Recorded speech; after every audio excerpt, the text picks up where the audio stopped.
it's hard, and I just want everybody else that's out there doing it to know that I see you, and you are amazing and strong, and you are doing something really great for your kid, and you are not alone.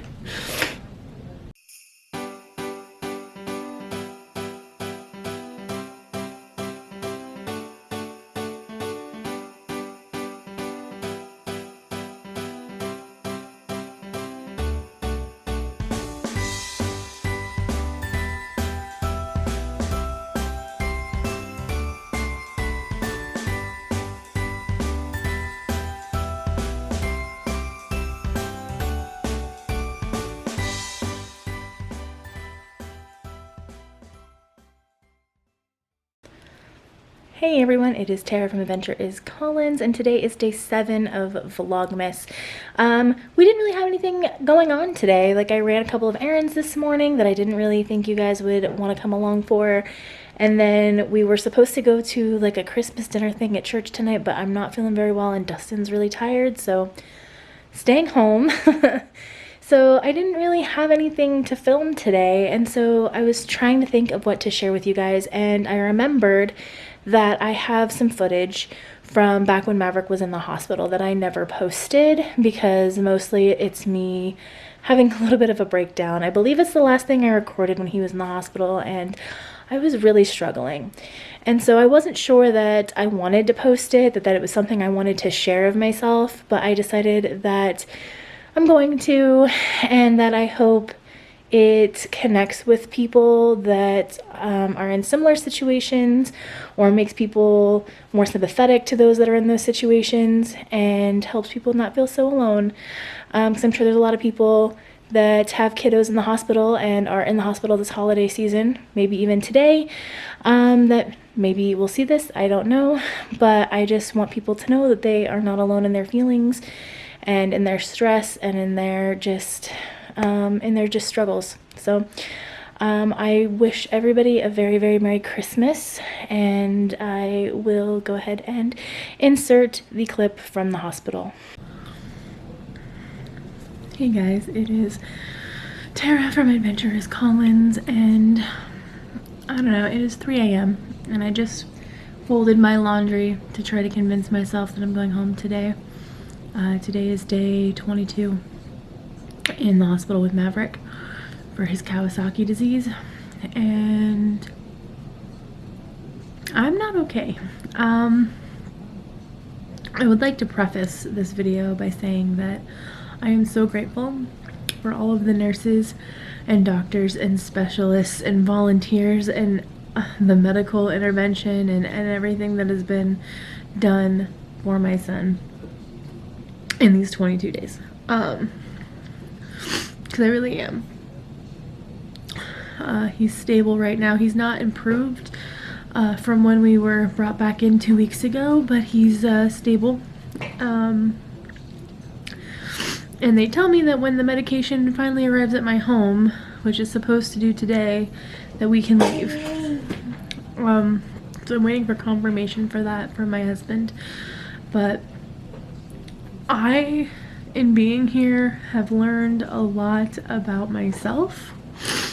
And it has given me a new respect for the people and families that spend much longer in the hospital than this.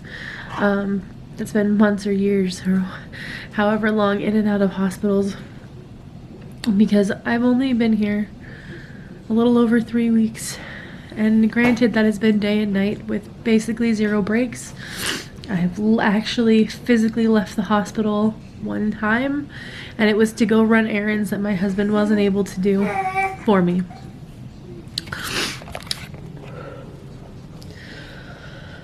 Other than that, it's been me here with Maverick 24/7, and I feel really blessed that I have the ability to do that, but at the same time, it is incredibly difficult. Like, you wouldn't think sitting in a room with your kid all day would be difficult, but it is. It's really difficult. Like, it is mentally exhausting, physically exhausting, even though you're not doing anything. It's exhausting because your sleep schedule is gone. His sleep schedule is gone. Hospital time I think especially in babies who don't understand what's happening is incredibly traumatic. He's now afraid of things like wipes, which I think has come from getting right now he gets 3 injections a day, and before every injection you get an alcohol wipe against your skin. And so now every wipe, whether it's an alcohol wipe before a shot or a wipe during a diaper change or the wipes they use in between baths, they all make him freak out. He had to be, when his temperature was really high in the beginning, they were taking rectal temps on him every, oh goodness, like 2 hours. And now when you lay him down to change him, he crosses his legs over his bottom and cries before you do anything. Like, you don't even have to do anything to him. You just lay him down and he starts crying and covers his bottom. All the new people in and out, people in masks and gowns and you know, all the situations that are happening, all the machines that come in, all the noises and smells. I can just see that he has become, well, most of the time when it's just me and him, he's okay. Like, other than that, he gets really anxious, and I can't put him down. He won't go in the cribs. He's like afraid of the cribs here, so they brought a bed so that he could sleep in the bed with me. But I ended up hurting my back, so I'm like sleeping in the recliner, which is what I slept in for most of the thing before they brought the bed, because the bed was actually pretty new. But I tweaked my back in the bed and I didn't want to risk getting stuck and hurting it worse in the bed. So we went back to the recliner. But he doesn't like other people that he doesn't know, especially holding him. He doesn't like being put down. Like right now he was playing on the mat over there. I put him down and he was playing on the mat when I started recording. Mr. Man, can you say hi? You can say hi. What are you doing? Yeah. But I'm not allowed to let him cry too long or be upset too long. That was instructions given by the doctor because of his heart issues. So hold on, let me grab him.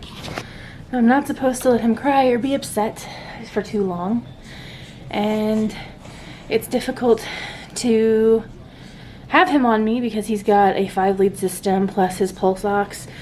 And I know other kids have even more tubes. He had an IV as well for a while. He had a PICC line and all of these things. And it's hard. Like, you can't move them around. And he's still, you know, he's 9 months old now. He wants to move around. Now that he's feeling better, he wants to roll over and try to crawl and pull up and stand. And he can't. And so I'm like having to like physically fight with him all the time to try to keep him in place so that his leads and everything don't just keep coming off, but they do. And so then the alarm is going off all the time. And then the nurse has to come in and fix it, and then the leads need to be replaced because they keep popping off and they're not sticky anymore. And like, it sounds so stupid, but like dealing with it every single day, all day long and all night long, it's just frustrating and annoying after a while. And like, being at a hospital that's far away from all of your family and friends is really difficult because nobody can really visit you. And so it's just you alone in a room with your baby all the time, and no breaks. Like, if I can't really, even if a volunteer comes, which there's not a lot of them, but I'm so grateful for the ones that they do have. Even if a volunteer comes to like try to hold him so that I can take a shower, which I haven't really gotten to do very much, or go get food, which again I can't really do. I have to order food to the room, and I really the food here sucks. Like, not to be negative like about everything, but like the food at this hospital sucks. The food at the other hospital was much better. And I liked ordering it to the room, but the food here, I hate the food you can order to the room. But that's what I have to do because I can't go downstairs to get food from the cafeteria because he can't leave the floor. And if anybody else comes, very few people have been able to hold him without him crying. And he can't cry the whole time it takes me to go get food because of his heart. And they've said not to let him cry too long. So it's just being in the hospital with a sick kid is, yeah, it's just, it's hard. And I just want everybody else that's out there doing it to know that I see you, and you are amazing and strong, and you are doing something really great for your kid, and you are not alone.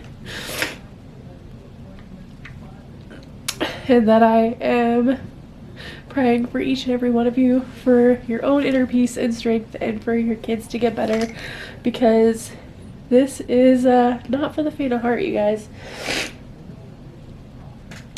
Having to help hold down your kid for painful medical procedures, having to just be completely touched out because he wants to be on me all the time and does not want to be on the mat, he does not want to be on the bed, he does not want to be held by anybody else. So I'm mentally exhausted, and I'm physically exhausted because I'm not getting any sleep.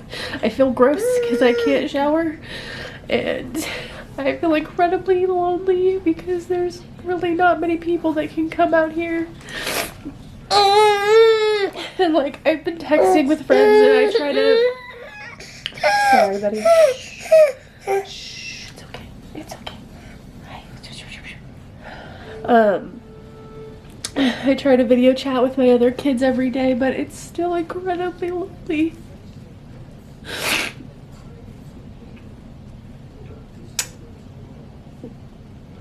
And not getting any breaks really is just,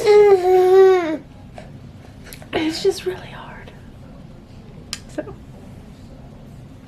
I just wanted people that are in the same situation to know they're not alone, and that I see them, and I'm cheering you on, and I know it's hard. And I really do hope that all of your children get better, and you're able to go home, and you're able to get visitors and breaks and showers, because just even being able to take a shower makes me feel so much better. Oh, buddy. Yeah.